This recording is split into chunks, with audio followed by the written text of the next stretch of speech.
ETF index mutual funds నేర్చుకుని stock మార్కెట్లో రాణించాలనుకుంటున్నారా? వెంటనే ఈ నెంబర్కి కాల్ చేయండి.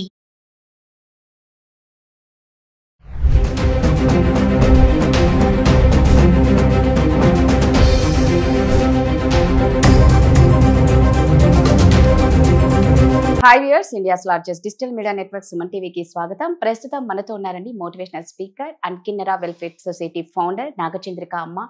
సో ఆల్రెడీ మనకు తెలిసిందే, ఒక 6 days బ్యాక్ సహస్ర హత్య కేసు గురించి కూకట్పల్లిలో ఒక 10th క్లాస్ బాబు చంపడం అనేది చాలా దారుణమైన విషయం. ఇదొక్కటే కాదండి, చాలా మంది పిల్లలు ఇలా హంతకుల్లా తయారవుతున్నారు. ఎందుకు వీళ్ళు ఇలా అవుతున్నారు? వీళ్ళ మైండ్ సెట్టా, లేకపోతే ఫ్యామిలీలో పేరెంట్సా సరిగ్గా కాన్సన్ట్రేట్ చేయకపోవడమా, వాళ్ళకు టైం ఇవ్వకపోవడమా, ఈ మొబైల్సా, వెబ్ సిరీసా, ఓటీటీనా? సో అసలు ఎందుకు పిల్లలు ఇంత వైలెంట్ గా తయారవుతున్నారో ఒకసారి అమ్మని అడిగి తెలుసుకుందాం. అమ్మ నమస్తే. అమ్మ నమస్తే. అమ్మ, సహస్ర కేసు చూస్తే 5 రోజులు సస్పెన్స్ లో పెట్టినారు. నిన్న తెలిసిపోయింది 10th క్లాస్ బాబు.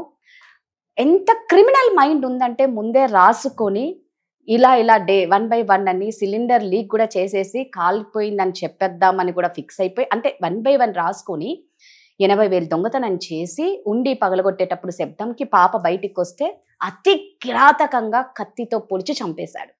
మళ్ళా మొన్న చూసుకుంటే August 15th రోజు స్కూల్ టీచర్ మీద 10th క్లాస్ పిల్లోడికి కన్నుపడి, అంటే అలా చెప్పొచ్చో చెప్పకూడదు కానీ అలా అయిపోయినారు పిల్లలు. 10th క్లాస్ పిల్లవాడు ఒక టీచర్ మీద వాడికి ఇష్టం పెరిగి ఆ రోజు శారీ కట్టుకుంటే దాన్ని బ్యాడ్ గా కామెంట్ చేస్తే స్కూల్లో కంప్లైంట్ ఇస్తే ఆడిని స్కూల్ నుంచి తీసేస్తే 2 days తర్వాతనో 1 day తర్వాతనో ఆడు పెట్రోల్ తీసుకొని ఆ టీచర్ మీద వేశాడు. గాడ్ గ్రేస్ ఏదో 15% ఏమో కాలి బతికింది. అంటే మన నంద్యాలలో చూసుకుంటే 3 7th క్లాస్ పిల్లలు అత్యాచారం చేసి చక్కగా చంపేసి, ఒక పిల్లవాడు అందులో ఇలా చంపామంటే తండ్రి కోఆపరేట్ చేసి చనిపోయిన బిడ్డని బండరాయితో కట్టి నదిలో వేసేసినారు. మొన్న అహ్మదాబాద్ లో చూస్తే 8th క్లాస్ పిల్లవాడు 10th క్లాస్ అబ్బాయిని చంపడం. అమ్మా, అంటే మొన్నటి వరకు భార్యలు భర్తల్ని చంపుతున్నారని వీడియోస్ రెగ్యులర్ గా బయటకు వస్తూ ఉన్నాయి. ఇప్పుడు భార్యలు అంటే పిల్లలు పక్కన పెడితే పిల్లలు చంపడం అయింది. ఏంటమ్మా, వాళ్ళు ఎందుకు ఇంత వైలెంట్ గా తయారవుతున్నారు? ఏదైనా చంపడమే. భార్యలు భర్తను చెప్పినా, పిల్లలు ఇవన్నీ చేసినా కూడా అంతా క్రూరత్వం అనేది కనిపిస్తుంది కదా. వినడానికి కూడా భయంకరంగా, అసలు మనం ఎటు వెళ్తున్నాము అనేది కూడా అర్థం కాని స్టేజ్ లో ఉన్నాము. పిల్లలు అట్లా తయారు కావడానికి మ్యాక్సిమం రాదా సెల్ ఫోన్లు ముఖ్యం అనుకుంటే తల్లిదండ్రుల పాత్ర ఉంది, అందులో ఎడ్యుకేషన్ పాత్ర ఉంది, ప్లస్ ఈ మొబైల్స్, తర్వాత ఏదైతే ఈ గూగుల్లో వెళ్ళిపోవడము, వీళ్ళకి మంచి ఛాన్స్ అని వచ్చేసింది పిల్లలకి. ఆ మొబైల్ ఎప్పుడు చేతిలో దొరుకుతుందో వాళ్ళకి, దాంట్లో ప్రపంచమంతా దాంట్లోనే ఉంది. మంచి అయినా దాంట్లో చూడొచ్చు, చెడైనా దాంట్లో చూడొచ్చు. చెడు ఆకర్షించేంత ఇదిగా మంచి ఎప్పుడు ఆకర్షణ ఉండదు వాళ్ళకి. ఇప్పుడు అందులో ఎట్లా ఉంది ట్రెండ్ అంటే, పక్కవాడు ఏదన్నా కొంచెం భారీగా సెల్ ఫోన్ కావచ్చు, బట్టలు కావచ్చు, ఏదన్నా కూడా ఉన్నప్పుడు పిల్లలు ఏమవుతుందంటే నాకు కూడా అవి కావాలి అంటే, మన స్తోమత ఏంటి, మనమేంటి, మా అమ్మ నాన్న ఏం వర్క్ చేస్తున్నారు అనేది వీళ్ళకు ఉండదు. వాడు ఒక మంచి ధనవంతుడి బిడ్డ ఏదైనా వేసుకున్నప్పుడు, ఒక ఐఫోన్ ఉందనుకో, వాడు వాడుతున్నాడు, వాడు చూపిస్తాడు వీడికి ఏమని, ఆ ఫోన్ నాకు కావాలి.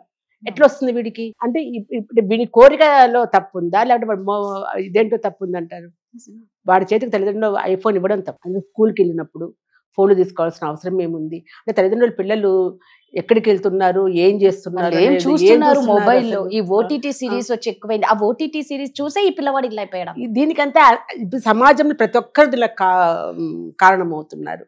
ఈ నెట్లు, ఇంటర్నెట్లు ఇవన్నీ కూడాను కొన్ని ఇవన్నీ ఫ్రీగా రావడము, ప్రతి ఒక్కడికి అందుబాటులోకి రావడము, మొబైల్స్ కూడా విపరీతంగా రావడము, అంటే ఒక బిజినెస్ చూసుకుంటున్నారు. ఈ గవర్నమెంట్ కూడా మరి, అంటే గవర్నమెంట్ నేను అంటున్నానని కాదు, ఏది మనం ఇది చెయ్యాలా, ఏది ఆపాలనేది కూడా లేకుండా ప్రతి ఒక్కటి వాళ్ళు వదిలేస్తున్నారు. తర్వాత ఈ తల్లిదండ్రులు సంపాదించాలా, డబ్బు కావాలన్న యావతోటి ఇద్దరు వాళ్ళ టైం మొత్తం సంపాదనకు పెడుతున్నారు తప్ప పిల్లలు ఏం చేస్తున్నారు అని చూసే టైము లేదు, వాళ్ళతో మాట్లాడే తీరిక లేదు వాళ్ళకి. ఇంకా వాళ్ళు వదిలేసి వాళ్ళ పనులు వాళ్ళు ఉంటారు. ముఖ్యంగా ఇంట్లో వాళ్ళిద్దరు ఎట్లుంటున్నారు తల్లిదండ్రులు అనేది కూడా ముఖ్యము. పిల్లలు ఏం చేస్తున్నారు అని చూడడం కూడా ముఖ్యము.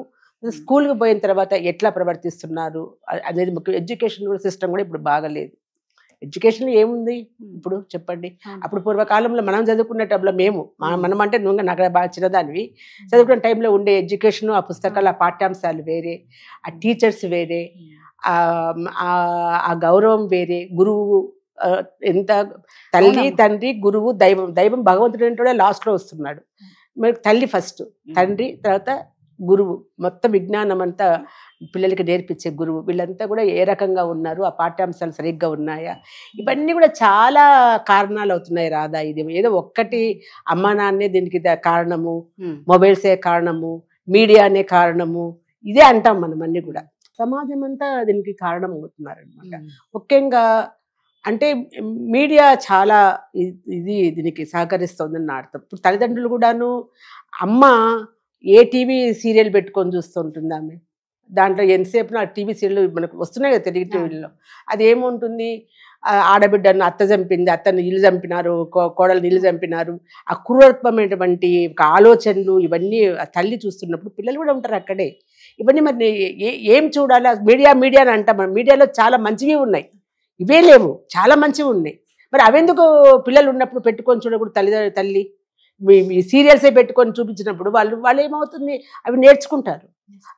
మనకే ఏది చూస్తాం, ఇప్పుడు మనం ఒక దుఃఖమైనది చూసినప్పుడు మనం ఏడుస్తాం. అవును, సన్నివేశం చూస్తే.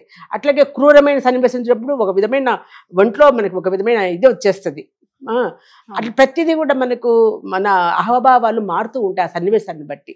బిడ్డ ఏం చేస్తాడు, వాడు అట్లాంటివి చూసినప్పుడు వాడిలో పేరుకుపోతుంది. ప్లస్ ఇంకోటి కూడా వాడి కోరికలు కూడా ఎంత అతిగా ఉన్నాయి. వాడు ఏంటి 80,000 పెట్టి వాడు చేసుకోవడము, హత్య చేయడానికి ఎలాగా ప్లాన్ వేయాలా అనేది వాడు అది రాసుకొని ఏ ప్రకారంగా, అంటే ఎంత మెచ్యూర్డ్ ఉంది వాడికి హత్య చేయడంలో. వాడు క్రిమినల్ మైండ్ చూడు. అసలు ముందు కత్తి ఇంట్లో పెట్టినాడు, షర్టు మరకలు అంటే ఇంట్లో పేరెంట్స్ కూడా చూసుకోరా, ఏం అడగరా.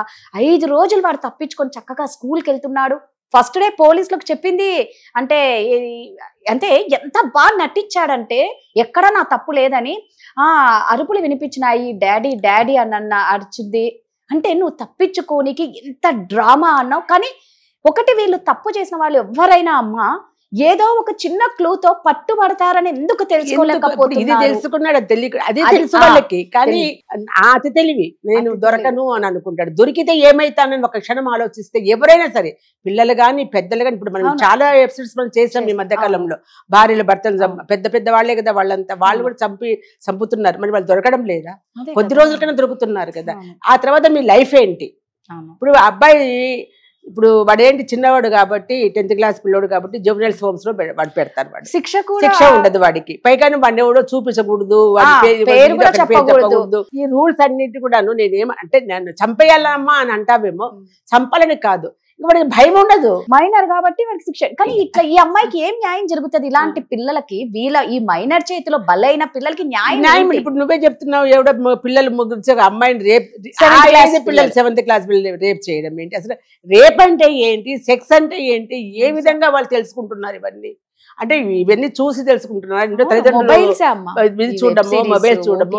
మరి ఇంట్లో తల్లిదండ్రులు ఏం చేస్తున్నారు, పిల్లలు ఏం చూస్తున్నారు, వాళ్ళు ఏం చూస్తున్నారు మొబైల్స్ లో? అసలు మొబైల్ అవసరమా వీళ్ళకి ఈ వయసులో? ఆ తల్లి అక్కడ పెడతానే వెంటనే వాళ్ళ చేతిలోకి వెళ్ళిపోతున్నాయి. తీసుకోవద్దు అని చక్కగా మనం ఫోన్ చేసినప్పుడు అసలు మొబైల్ అసలు ఎందుకు మీరు తీయడం అంటే, మా పిల్లల దగ్గర ఉంది మేడం అని చెప్పేస్తున్నారు. ఆ పిల్లలు ఏం చేస్తున్నారని చూసే బాధ్యత నీకు లేదా? ఇప్పుడు ఏం చేస్తావు నువ్వు? ఇప్పుడు ఇంత జరుగుతోంది. తండ్రి ఏమో ఆడేమో ఒక పైసాగా పనికిరాడు, తాగుబోతంట. తల్లి ఏమో ఇక్కడ సెక్యూరిటీగా చేస్తుంది. ఆ బతుకుతే తప్పదు కదా, వెళ్తోంది చేస్తోంది. కానీ ఒక పక్క ఇప్పుడు వాళ్ళ కుటుంబం అంతా రోడ్డు మీదకి వచ్చేసింది కదా వాడు చేసిన పనికి. ఎన్ని వాడికి ఇంత తెలివి ఉంది వాడికి, ఇంత గూగుల్లో వెతికి అంత తెలివి ఉంది వాడికి. ఇది తెలియకుండా ఎట్లా పోయింది చెప్పు? కాబట్టి ఏదన్నా మనం ఒక తప్పు చేసినప్పుడు దాన్ని పర్యవసానం ఏ రకంగా ఉంటుంది, ఏం మనం అనుభవిస్తాం, దాని తర్వాత ఒక మంచి చేస్తే మనం ఏ రకంగా మనం ముందుకు వెళ్తాం అనేటివి ఖచ్చితంగా స్కూల్లో కావచ్చు, ఇంట్లో కావచ్చు, తల్లిదండ్రులు వాళ్ళకి చెప్తూ రావాలి. వీళ్ళకంటే ఒక సబ్జెక్ట్ పెట్టాలి, కౌన్సిలర్స్ ని పెట్టాలి, వీళ్ళని నిజంగా ఎప్పటికప్పుడు వీళ్ళని కనిపెట్టుకుంటూ వీళ్ళ కౌన్సిలింగ్ ఇస్తూ ఉండాలి.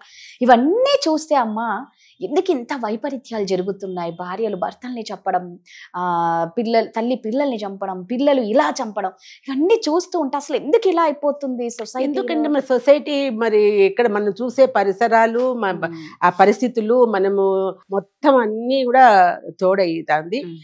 ఆధ్యాత్మికంగా తీసుకుంటే రాదా, వీరబ్రహ్మస్వామి ఎప్పుడో చెప్పారు, ఆయన ఏమని బ్రహ్మంగారు చెప్పారు, కలియుగ అంతం అనేసి. ఎందుకంటే అంతకుముందు మనం ఎప్పుడు ఇట్లాంటి వైపరీత్యాలు ఎప్పుడు వినలేదు, కనలేదు మనము. ఇదొక్కటే కాదు, ప్రకృతి కూడా ఎంత విలయతాండవం చేస్తుంది చెప్పు. ఎన్ని ఎక్కడ చూసినా కూడా ఆ విధంగా అన్ని పడిపోవడాలు, పొంగడాలు, నదులు పొంగడాలు, చావడాలు ఎన్ని వస్తున్నాయి.